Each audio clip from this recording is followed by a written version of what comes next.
नहीं ठीक है, एनसीपी के लीडर, हमारे लीडर एकनाथ शिंदे साहब और बीजेपी के लीडर देवेंद्र जी, ये सब लोगों से बात करके ये ठीक है, फैमिली में इधर उधर होते रहता है, पार्टी हम फैमिली करके चलाते हैं। तो ये तीन हमारे जो लीडर लोग हैं वो बैठ के उसके ऊपर मार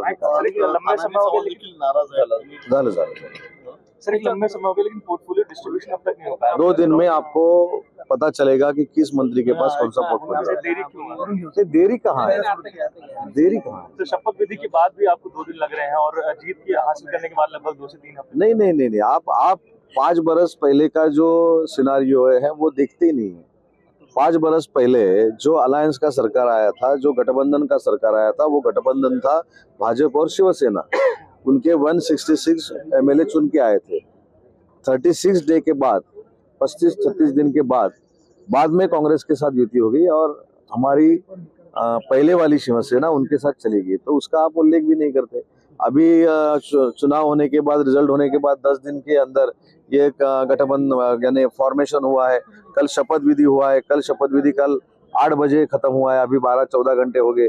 तो आज के दिन और कल के दिन हो जाएगा ना पोर्टफोलिओ। सर, तानाजी सावंत सहित प्रकाश सुर्वे काही आमदार आहेत ज्यांनी तर स्पष्ट सांगितले की आम्ही आता मग राजीनामा द्यायची सुद्धा तयारी ठेवतो। आम्ही शिंदे साहेब नाही, मला असं वाटतं की शिंदे साहेबांवर सगळ्यांचा विश्वास आहे। शिंदे साहेबांनी देखील, मी अगदी स्पष्टपणाने सांगतो की आज मंत्री जरी मी असलो तरी एक शिवसैनिक म्हणून काम करतो, परंतु माझ्या सहित आमच्या सगळ्या आमदारांना त्यांच्या मतदारसंघामध्ये जर कोणी विकासात्मक ताकद दिली असेल, माझ्या मतदारसंघामध्ये आजपर्यंत सगळ्यात जास्त पैसे मी 100 कोटी रुपये मागच्या 5 वर्षाच्या कालावधीमध्ये मी आणले।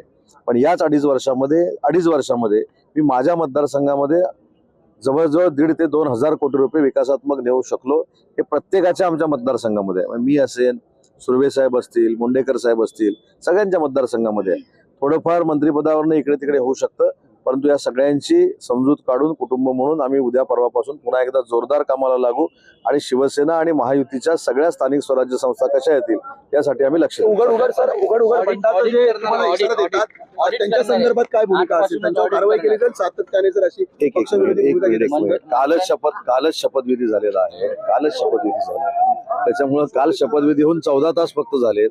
त्याच्यामुळे भावना काही असू शकतात। त्या भावना कशा पद्धतीनं बाजूला करायच्या, त्यांच्याशी कशी चर्चा करायची ते आम्ही करू आणि त्यांची नाराजगी असेल तर दूर करू।